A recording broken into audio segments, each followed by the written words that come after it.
everyone, it's Dr. Russell. So with Thanksgiving being next week, at least at the time of this recording, I wanted to talk about how to increase your gratitude or add more of a practice of gratitude to your life.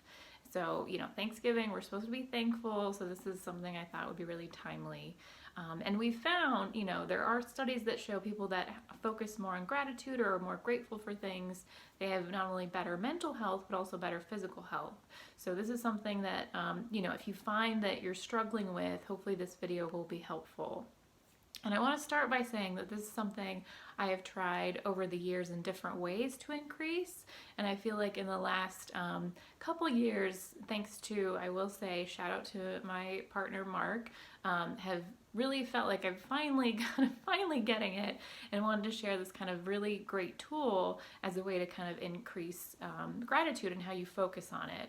So the way to think about this is thinking of your brain as a giant computer, right? And so whatever algorithm we put into the computer, it's going to give us that information back. So if we tell the computer to look for the ways that our life sucks, because your story is that your life sucks, your computer is going to give you data and info to back that up. On the other hand, if you put into the computer or the algorithm that, ways to look for how great your life is, the computer will give back facts on how great your life is. So it's kind of that old thing of, don't think of a red car and all you're going to think about is a red car, right? So if we can focus more on changing the algorithm or what the brain is searching for, then we're going to change the way our outlook is. So the way we do that, or a good way to help with that, is using questions. So, something I've told patients over the years is, doing a gratitude journal and, to write down 3 things you're grateful for at the end of the day. And, this is something I've tried, and sometimes you just have days that suck and it's really hard to think of things that you're grateful for, because it's not only thinking of those things, but it's actually feeling them, actually feeling the feelings of gratitude, not just cognitively thinking, well, yes, I should be grateful for having a roof over my head, or I should be grateful for having food. But if you don't really feel that, it's not having the same impact. So this is where the questions come into play, and this is something I've been seeing more and more about, and I really like the way we think about this, because the questions are the way we interrupt the brain or the computer to get to focus on other things.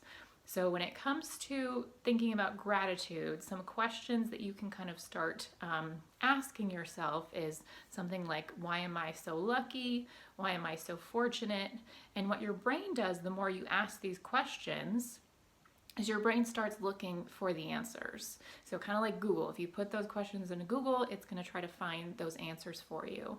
And the benefit of this is you don't have to necessarily feel that emotion in the moment.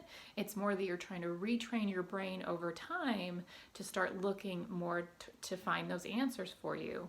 So over time, the more you ask these questions, you might find, instead of, oh, this is why my life sucks, or this happened, so that sucks, you might start noticing, you realize, oh, that was so great that happened, and focusing more on those positive things. What's great is these questions can be used for other areas of your life. So if there's other kind of mindset things or issues that you're struggling with, you can actually use these questions not just for the gratitude part, but also to work on other things. So if, for example, maybe loving yourself, or you find you don't do the things to take care of yourself, you could ask a question like, why am I so loved?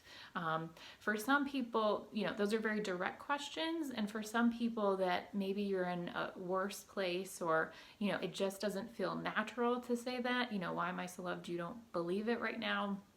A different way to word the question is, if I was so loved, what would that look like? Or what would that feel like? If I was a really loved person, or if I loved my body, what would that feel like? Or what would that look like?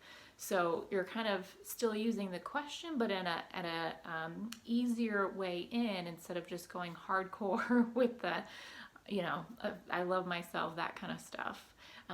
So hopefully that was helpful. Again, think of your brain like a computer, so the questions you ask yourself are really important. Something else to think about is just you can put this, on your mirror, you can put this in your car, you can put it on your phone, on your alarm, just a way to at least, a couple times throughout the day, think of the question. It doesn't need to be some crazy thing, but, work it into your routine. So if you brush your teeth, I think everyone brushes their teeth every day. Hopefully, putting it on your mirror in the bathroom would be good.